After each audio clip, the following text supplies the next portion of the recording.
사람이 죄를 짓지 않고 살 수 있을까요? 그것은 불가능합니다. 아무리 죄를 짓지 않으려 해도 나도 모르는 사이에 죄를 짓게 되는 것이 나약한 인간의 한계입니다. 육신의 유혹을 도무지 이길 수가 없습니다. 그러나 어쩔 수 없이 죄짓고 회개하며 또 죄짓고 회개하고 그렇게 살다가 죽는 나약한 죄인의 인생을 살아가는 우리들이 어떻게 해야 합니까? 그렇다고 아무렇게나 살 수 없습니다. 왜냐하면 우리는 이미 예수 그리스도의 보혈로 깨끗함을 받은 존재들이기 때문입니다. 따라서 더 이상 죄의 길에서 그 주님의 사랑을 저버릴 수 없는 자들입니다.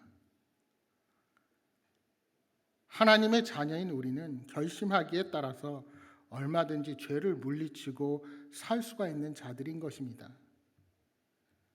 물론 죄 때문에 넘어질 수 있어도 그 죄의 문제에 머뭇거리는 것이 아니라 회개하고 단호하게 죄악의 길을 떠날 수가 있게 되는 겁니다.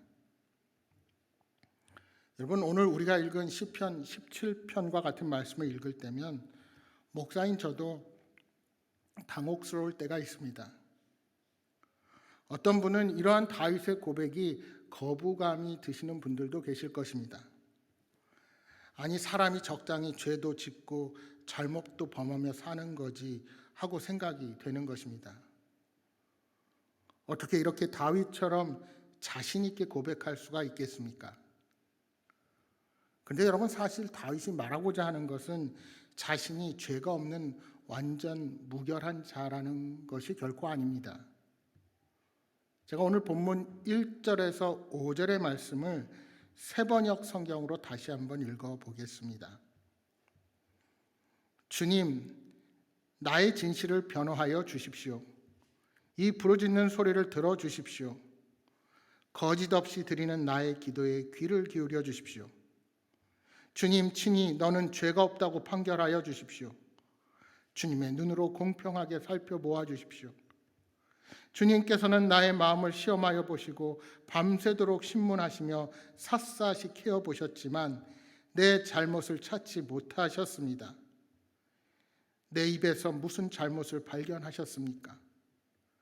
남들이야 어떠했든지 나만은 주님께서 하신 말씀을 따랐기에 약탈하는 무리의 길로 가지 않았습니다. 내 발걸음이 주님의 발자취만을 따랐기에 그 길에서 벗어난 일이 없었습니다. 여러분, 다윗이 하나님께 무죄함을 호소하는 것은 자신에게 가해지고 있는 비난과 공격이 부당하고 거짓된 것임을 하나님께 호소하는 것입니다.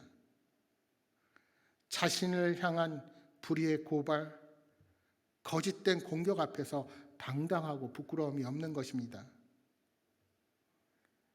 C.S. 루이스가 이 다윗의 고백에 대해서 이런 말을 했습니다.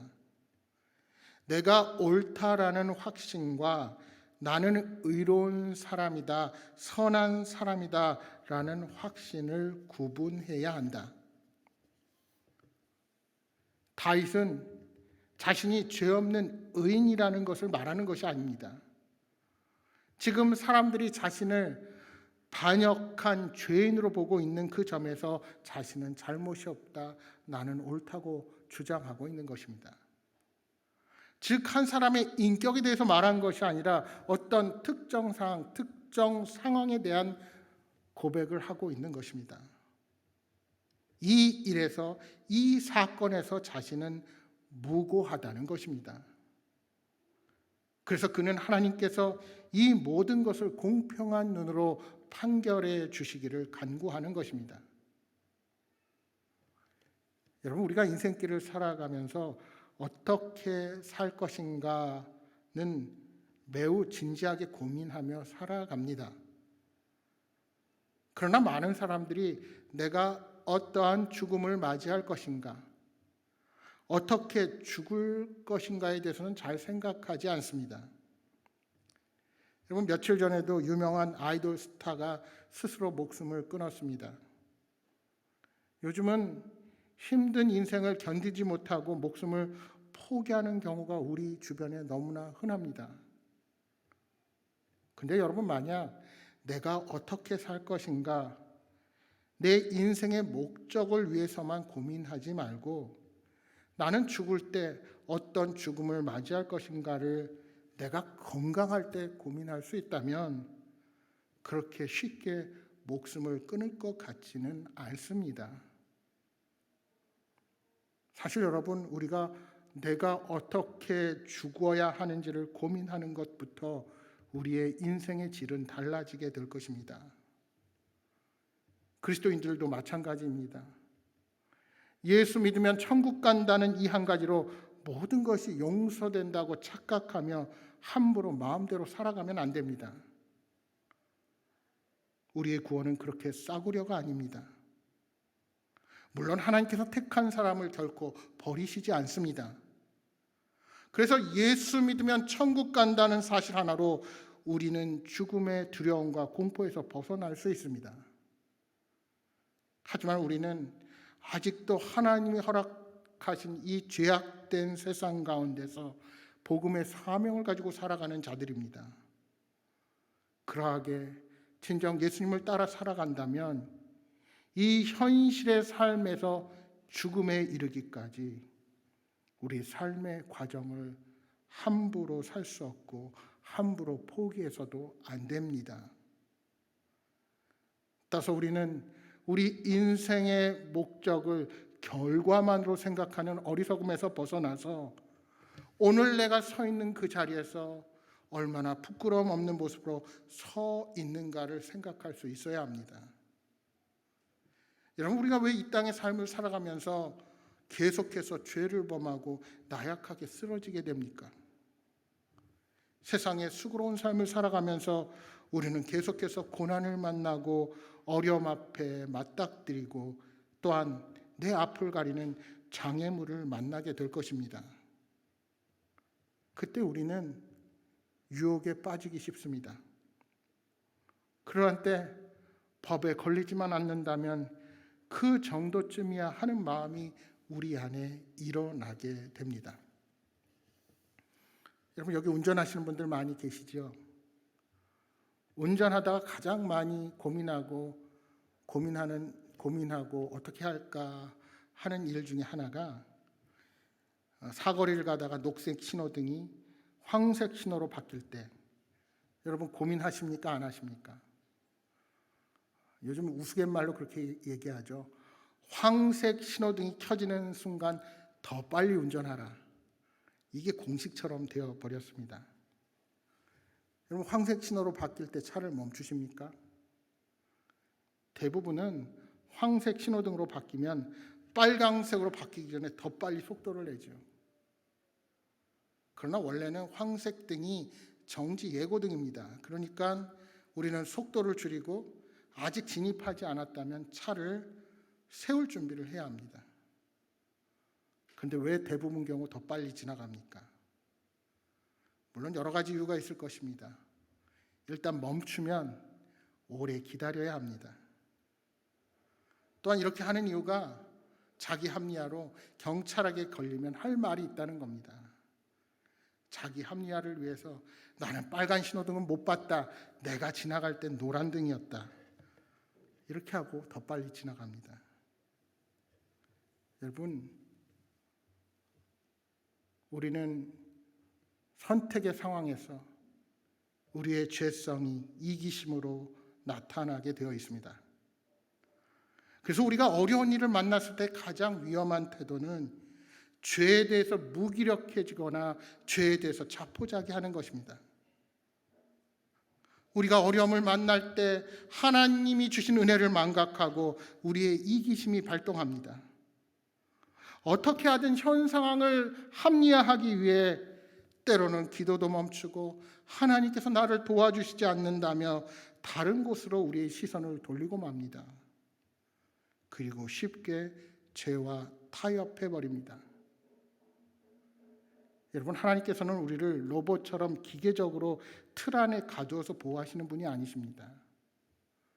우리의 지각을 사용하게 하시고 기도하게 하셔서 하나님의 뜻을 구별하고 말씀에 순종하며 살아가게 하십니다.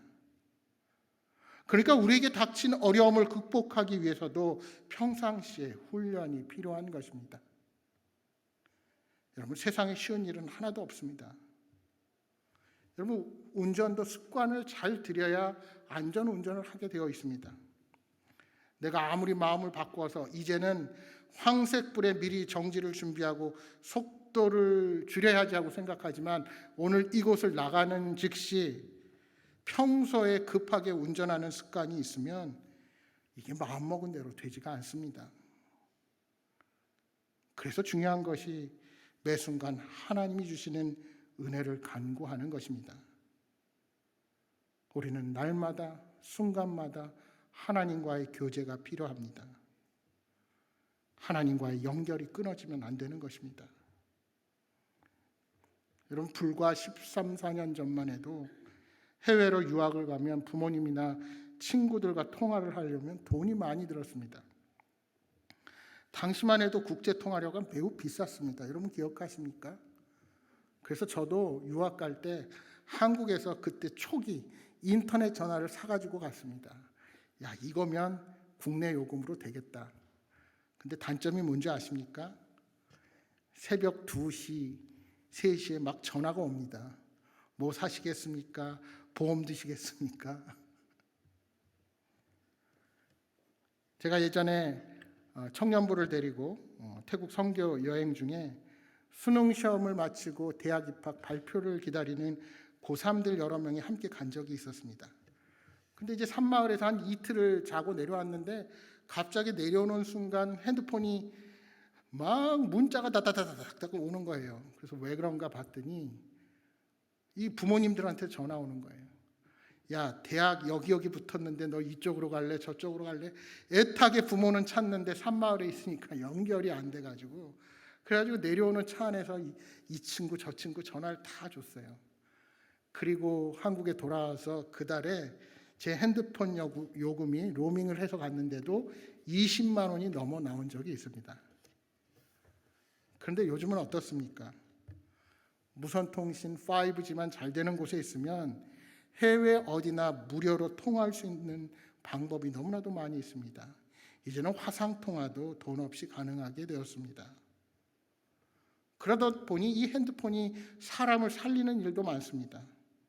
건물이 무너지고 사고가 나서 묻혀있는 사람들의 생존이 핸드폰으로 확인되면서 구조되는 경우가 얼마나 많이 있습니까? 우리가 그렇게 모이지 못하고 함께 예배 드리지 못했던 힘든 코로나를 어떻게 견디셨습니까? 무선으로 연결되어 있는 인터넷이 우리를 연결해 주었습니다. 이처럼 내가 어려울 때, 속상한 일이 생기고 아픔을 겪었을 때 하나님과의 연결은 우리를 살리고 우리를 회복시킵니다. 그래서 시편 기자는 오늘 6절 말씀에 내게 응답하시겠으므로 내가 불렀사오니 하고 고백하고 있는 것입니다. 사랑하는 여러분, 하나님께 간절히 부르짖으십시오. 부르짖을 수 있다는 것이 아직도 우리에게 얼마나 많은 은혜가 있다는 이야기입니까? 매 순간 하나님의 도우심을 간구하십시오. 우리가 늘 하나님과 연결할 수만 있다면 지금 어떠한 상황에 처해 있든지 간에 우리는 염려할 필요가 없습니다. 그래서 저는 빌립보서 4장 6절 7절 말씀을 좋아합니다. 아무것도 염려하지 말고 다만 모든 일에 기도와 간구로 너희 구할 것을 감사함으로 하나님께 아뢰라. 그리하면 모든 지각에 뛰어나신 하나님의 평강이 그리스도 예수 안에서 너희 마음과 생각을 지키시리라. 여러분, 기도와 간구를 감사함으로 미리 아뢰 수 있다는 것은 무엇을 뜻합니까? 이미 하나님과 연결되어 있는 우리들을 하나님께서 지키시고 보호해 주시기에 지금 어떤 어려움이 내게 닥친다 하더라도 우리가 염려하고 근심에 빠질 필요가 없다는 것입니다. 그렇게 연결되어 있으면 우리 안에 하나님의 평강이 지배하고 내 안에 남아있는 불신과 좌절과 포기하려는 나약한 마음도 다 극복할 수가 있게 된다는 것입니다. 여러분, 우리는 절대로 우리의 미래를 알 수 없는 존재들입니다. 하지만 하나님의 역사는 내가 전혀 생각하지 못했던 방법대로, 기대하지 못했던 방식으로 이루어집니다. 그러니까 아무리 생각을 많이 하고 염려를 해도 아무 소용이 없습니다. 중요한 것은 그저 그때그때 하나님의 말씀 앞에 서서 기도의 자리에서 하나님의 음성 앞에 민감한 것입니다. 그리고 그 모든 것이 악한 자들의 뜻대로 되지 않도록 계속 기도하는 것입니다. 오늘 우리가 읽지 않았지만 8절 9절에 이렇게 말씀합니다. 나를 눈동자같이 지키시고 주의 날개 그늘 아래 감추사 내 앞에서 나를 압제하는 악인들과 나의 목숨을 노리는 원수들에게서 벗어나게 하소서. 다윗은 자신을 찾아내어 죽이려는 온갖 모략을 다 꾸미는 원수들 앞에서도 결코 굴하지 않았습니다. 그리고 하나님께서 그들로 자신을 보지 못하게 하셔서 눈동자처럼 지키시고 보호해 주시기를 간구하고 있는 것입니다.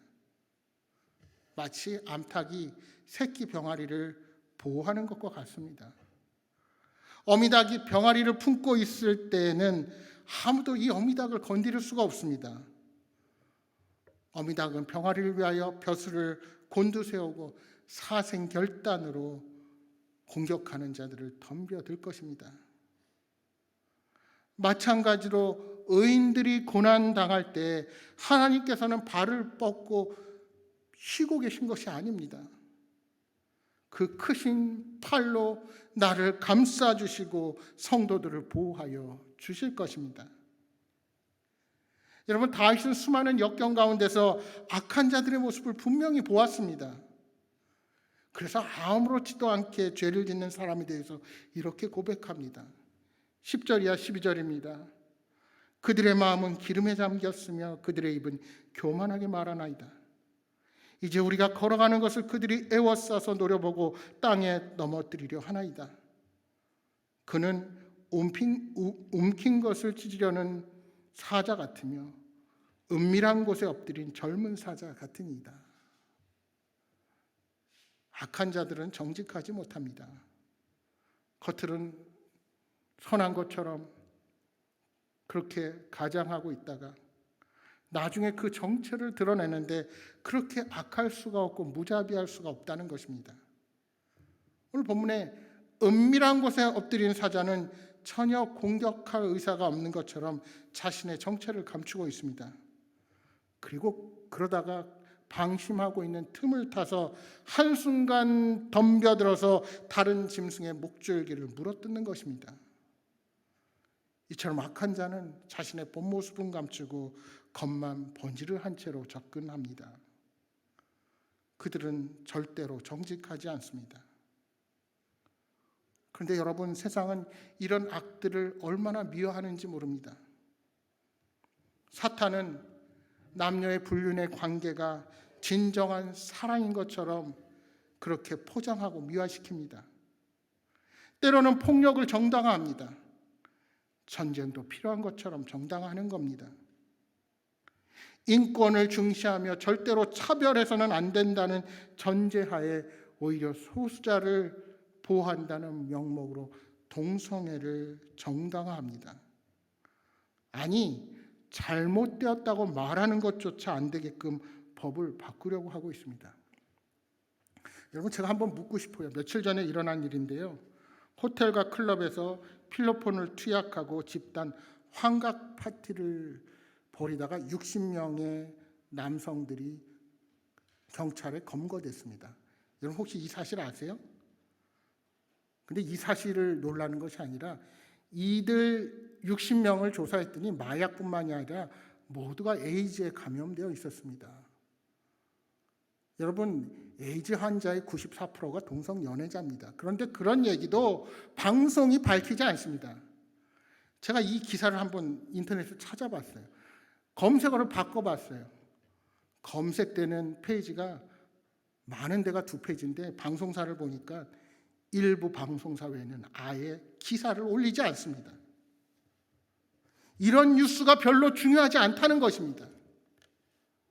문제는 이렇게 세상이 사탄의 손 아래 놓여 있어도 그것이 죄인 줄 모르고 살아가는 신앙인들이 늘어만 가고 있다는 사실입니다. 지금 우리의 자라나는 세대들은 동성애, 자유로운 연애, 여러분 인간의 성이 자신이 결정하면 나는 남성, 여성, 남녀 성 다 가지고 있다. 여러분 지금 서구의 대학에서는요, 목욕을 하러 학교 샤워실에 들어갔는데 그 옆에 남자가 있고 여자가 같이 있어요. 그런 학교들이 늘어나고 있습니다. 뿐만 아닙니다. 결혼이 필요 없다고 생각합니다. 혼전 순결의 문제를 구시대 유물로 생각하는 세태 가운데 살아갑니다. 여러분, 아이들이 함께 시청하는 휴일 연속극에 불륜의 동거에 심지어 남녀가 함께 자는 모습을 여과 없이 보여주는데도 별 문제를 못 느끼는 이유는 어디에 있을까요? 극장에서 웬만한 폭력물도 초등학생들이 볼 수 있게끔 하고 있습니다. 한마디로 죄의식과 윤리의식이 완전히 무뎌진 것입니다. 죄와 악에 대해서 너무나도 넓은 잣대로 허용하고 있는 겁니다. 심지어 자신들이 법을 만들어 놓고 한 달 50만 원은 밥값밖에 안 된다라는 말을 상식처럼 하는 그런 도덕적 해이가 우리 지도층에게 있습니다. 사탄은 이 순간도 죄악의 기준을 바꾸고 모든 것이 가능하다고, 모든 것이 인간은 할 수 있다고 우리를 죄에 대한 기준의 장벽을 허물고 더 이상 선과 악을 분별하지 못하게끔 하는 것입니다. 그래서 시인 다윗은 간절히 간구하고 있습니다. 여러분 13절 14절 말씀 다시 한번 읽어보겠습니다. 13절 14절 같이 읽겠습니다. 여호와여 일어나 그를 대항하여 넘어뜨리시고 주의 칼로 악인에게서 나의 영혼을 구원하소서.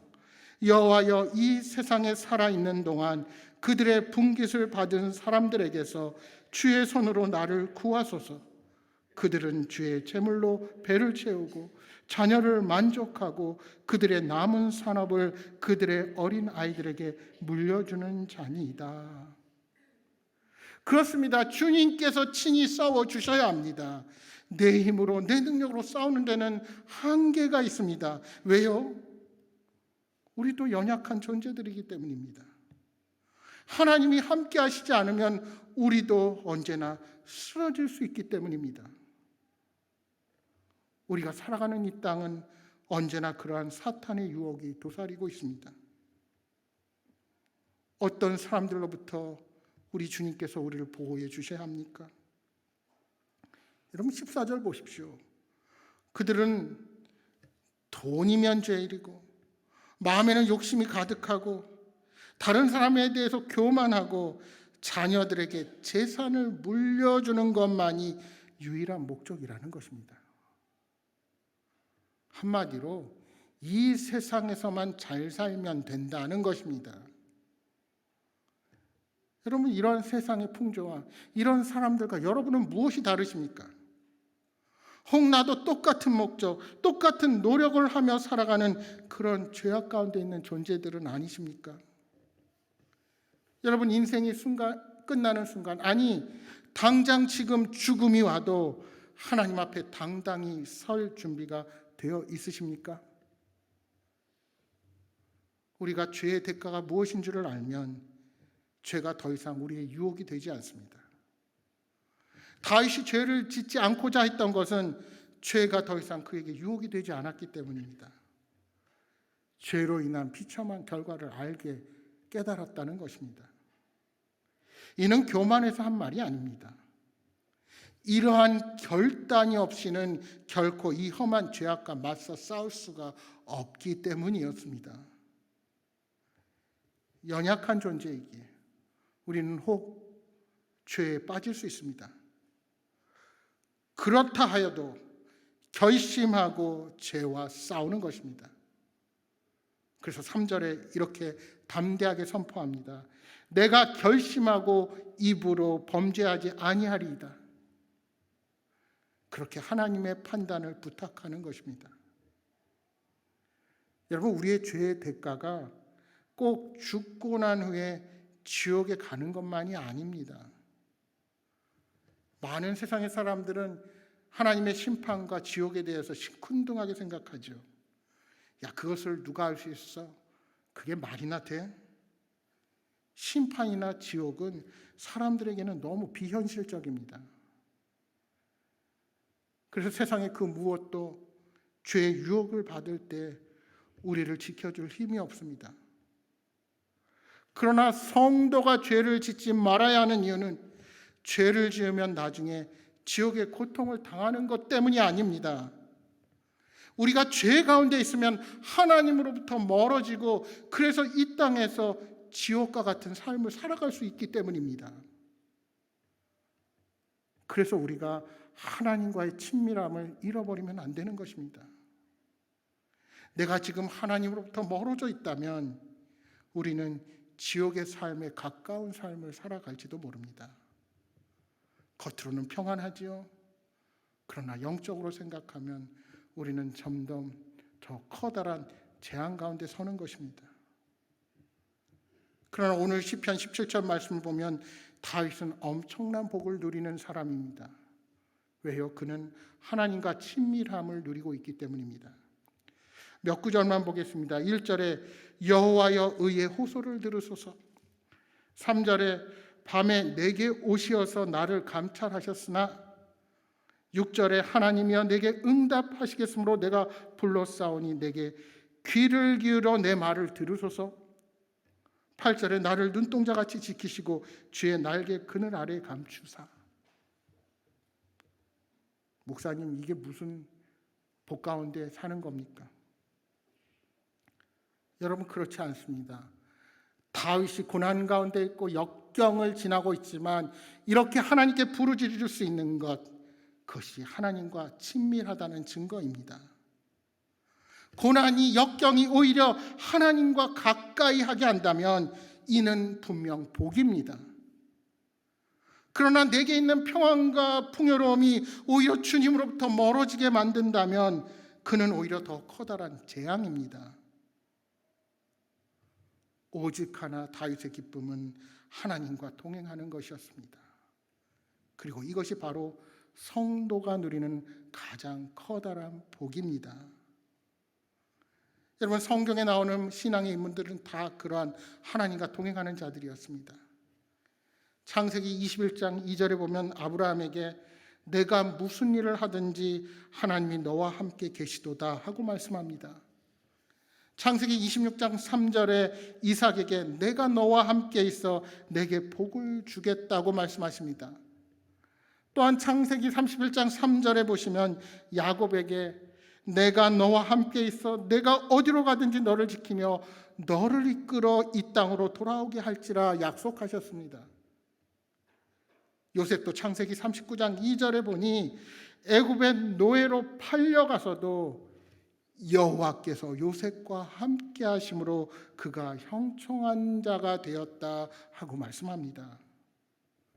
이 점은 모세도 여호수아도 성경의 모든 인물이 동일했습니다. 그런데 너무나도 놀랍게도 이 복은 예수 그리스도를 믿는 모든 이들이 누릴 수 있는 복이라는 것입니다. 왜요? 우리 예수님께서 승천하시면서 약속하셨습니다. 내가 세상 끝날까지 너희와 항상 함께 있으리라. 내가 세상 끝날까지 너희와 항상 함께 있으리라. 제자들만이 아닙니다. 저와 여러분 모두에게 주신 약속입니다. 여기에 우리가 무슨 일이 있어도 죄를 짓지 않으려고 노력해야 할 이유가 있는 것입니다. 왜냐하면 죄는 이러한 하나님과의 친밀함을 깨뜨리기 때문입니다. 시편 51편 11절에 말씀합니다. 나를 주 앞에서 쫓아내지 마시며 주의 성령을 내게서 거두지 마소서. 이것 또한 다윗의 고백입니다. 다윗이 우리아의 아내를 범했습니다. 그리고 우리아를 전쟁터에 나가서 죽였습니다. 그리고 죄를 잊어 자신이 죄진 것을 모르고 살아갈 때 나단 선지자가 그에게 책망을 합니다. 그때 다윗이 한 말입니다. 나를 쫓아내지 마시고 주의 성령을 내게서 거두지 마옵소서. 죄를 짓지 않는 것보다 죄 때문에 하나님과 멀어지는 것이 그는 두려웠던 것입니다. 여러분, 어린아이들이 뭔가 잘못을 하면 그 좋던 엄마 아빠 앞에 표정이 바뀌죠. 엄마 아빠는 바뀐 것이 없는데 왜 이렇게 아이가 달라집니까? 죄가 그렇게 만드는 것입니다. 죄를 지으면 하나님과의 관계가 달라집니다. 하나님이 변하신 것이 아닙니다. 그러나 그렇다고 강박관념에 사로잡힌 자처럼 죄 짓지 말아야지, 죄 지으면 큰일 나 해서도 안 됩니다. 왜요? 우리는 본디 연약한 자들입니다. 그 때문에 우리 예수님께서 십자가를 지셨습니다. 그 은혜가 오늘 죄인인 저와 여러분에게 있는 것입니다. 그래서 내가 죄로부터 완벽해야지 하는 것도 병적인 증상입니다. 우리가 죄 짓지 말고 하나님 앞에 정결하게 서려고 하는 것은 하나님과의 친밀한 교제를 잃지 않고자 함입니다. 요한복음 15장 4절 5절에 말씀합니다. 내 안에 거하라, 나도 너희 안에 거하리라. 나는 포도나무요 너희는 가지라. 그가 내 안에 내가 그 안에 거하면 사람이 열매를 많이 맺나니 나를 떠나서는 너희가 아무것도 할 수 없음이라. 여러분, 우리가 죄를 짓지 않는다고 우리 자신이 완전한 사람이 되는 것은 결코 아닙니다. 절대 착각하지 마십시오. 우리는 죄인입니다. 그럼에도 불구하고 죄 짓지 않고 정결하게 살려고 노력해야 하는 이유는 늘 하나님과 가까이 하기 위함입니다. 이제 15절을 다시 한번 읽어보겠습니다. 15절 같이 읽겠습니다.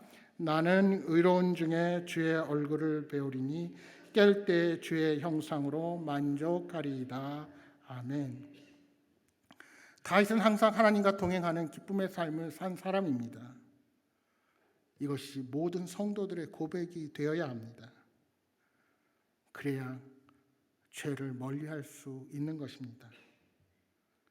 사랑하는 여러분, 주님과 친밀하게 교제하면 죄 짓는 것이 지옥의 고통과 같을 수 있습니다.